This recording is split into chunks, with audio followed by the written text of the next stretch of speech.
Hi, my name is Kath, and today's daily pattern is all about John chapter 12, verses 37 to 50. Now, I don't know about you, but I find myself getting a little bit confused sometimes about what day it is at the moment. My routine's a bit less varied, and some days I actually feel like everything has all happened before. And when I read this passage in John's Gospel, I felt like this had all happened before. It's another passage where we see people who just cannot understand who Jesus is. They can't see it. In verse 37, it says, even after Jesus had performed many signs in their presence, they still would not believe in him. And John uses some passages from the Old Testament to try and explain what's going on here. And it reminded me that in the Old Testament, this had happened before as well.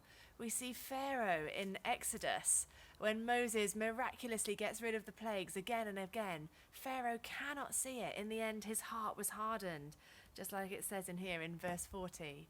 And then 1,000 years later, the prophet Isaiah, who John uses the words of here, spoke to the people of Judah who'd lost sight of God.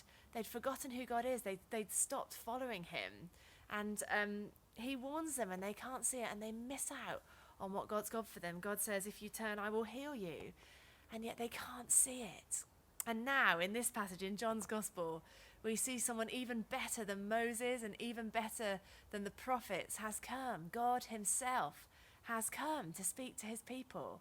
And here Jesus explains why he's come. He says, I did not come to judge the world, but to save the world.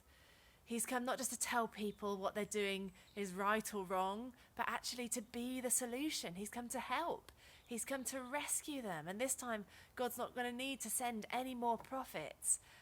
Jesus has finished it. Jesus has made it possible for us to know God closely. He's come to save us. He loves us so much, and he's given us such freedom by his death on the cross. He took everything that holds us back from following God. And when he rose again on the third day, he set us free to live life with him. And that's what's going to save us. That's what's going to keep us close to God. And that truth, that good news, is more powerful than anything our life can throw at us.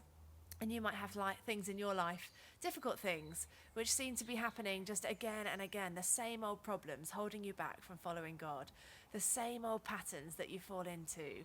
Maybe you're even more aware of those at the moment with the change in routine. But those same problems that we come back to again and again don't need to hold us back anymore. Jesus is the end of the story, and we can have hope that Jesus offers us a good end to that story. So why don't you take some time today to have a think about some of those things that might be getting you down or holding you back, and bring them to God today. Jesus has come to save, he's come to heal, and he's come to give us hope and peace and freedom.